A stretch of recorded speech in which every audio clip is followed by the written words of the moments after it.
Hey everybody, here are the answers to the practice quiz for the exponential and logarithmic functions Unit 5 practice. This is beginning on page 24 and going until page 28.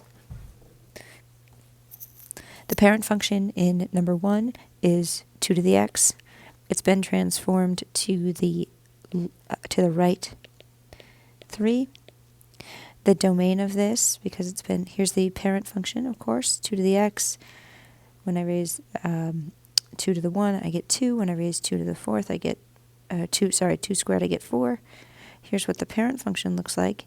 And if I take each of these points and I move them to the right 3, here is my new function, y equals 2 to the x minus 3. The domain of this function is going to be all real numbers. The range will be all y's greater than 0, and the asymptote is the horizontal line where y equals 0. And the next one, number 2, 2 to the x is the parent function. It's been reflected over the x-axis, and it's been moved up 4. So again, we take that parent function, 2 to the 1 is 2, 2 squared is 4. There's our parent function, 2 to the x. I'm going to move it, I'm going to reflect it, and then I'm going to move it up 4 units. So if I reflect it over the x-axis, here's what that looks like. And then I'm going to move it up 4 units. I'm going to use easy points here to track.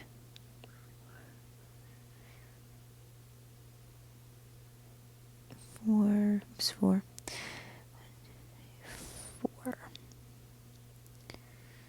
Right here. Okay, so I'll just do it in pink. Here is the graph of y equals negative 2 to the x plus 4. The domain of this function is going to be, again, all real numbers because all x values could be added in. The range is all y's less than 4. And the asymptote is the horizontal line where y equals 4. All right, this next graph in number 3 is y equals negative log base 2 x minus 4. It's going to be the inverse of 2 to the x.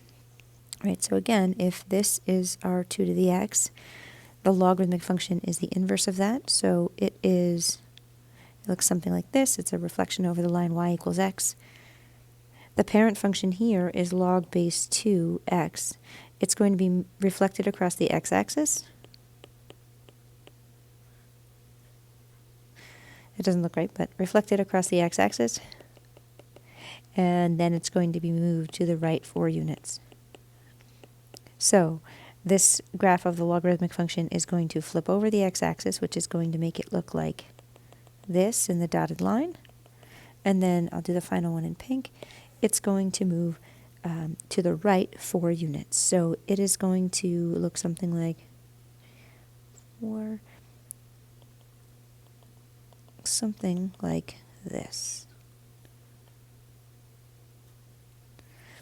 So the domain here is all x values, because remember, domain and range are going to switch here. Think about what the exponential function would have done. Now, because it's a logarithmic function, the domain is restricted, just like in the exponential functions, the range was restricted. So the domain now is going to be all x's that are greater than 4 because I've moved it 4 units to the right. The range now is uninhibited and it's all real numbers.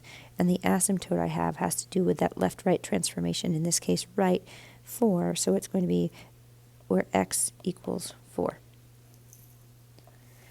Moving on to the next page, we're working with exponential growth and decay. So I want to know how much money will be in the fund for college if the interest is compounded continuously. This is my formula for continuously compounded. And so I'm just going to plug in the numbers and solve. Nothing fancy here, but I want to know how much will be in the account after I start with $5,000. The rate is 0.075, written as a decimal, after 50 years. I'm not going to come up with the solutions for this. in the interest of time, but I'll write out the equations for you. If you're having trouble finding the solution because of a calculator issue, please ask me or a member of the class or the internet for help. All right, number 5, how much money will be in the fund if the interest is compounded quarterly? That's 4 times per year.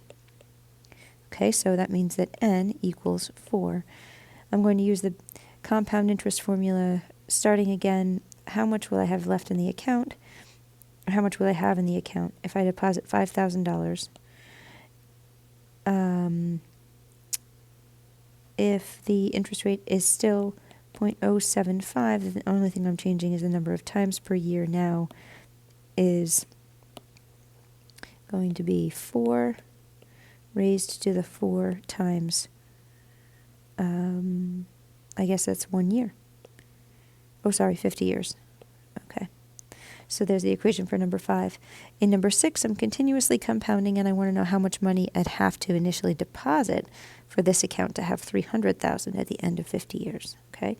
So if I want to end up with $300,000, I'm going to deposit $5,000, compound it continuously at a rate of 0.075 times t. I want to solve for t. This one is going to involve you using the natural log. I will take this one step further. The natural log of 300,000, because it's an e problem, I want to undo e with natural log. So I'm going to natural log both sides, swing the exponent down in front, and then I've got the natural log of, first I should have divided by 5,000. There is my mistake. I should divide by 5,000 first. So what should happen then is that I've got the natural log of 600 divided by 0.075 t ln e. Now, you can use your calculator to evaluate the natural log of 600.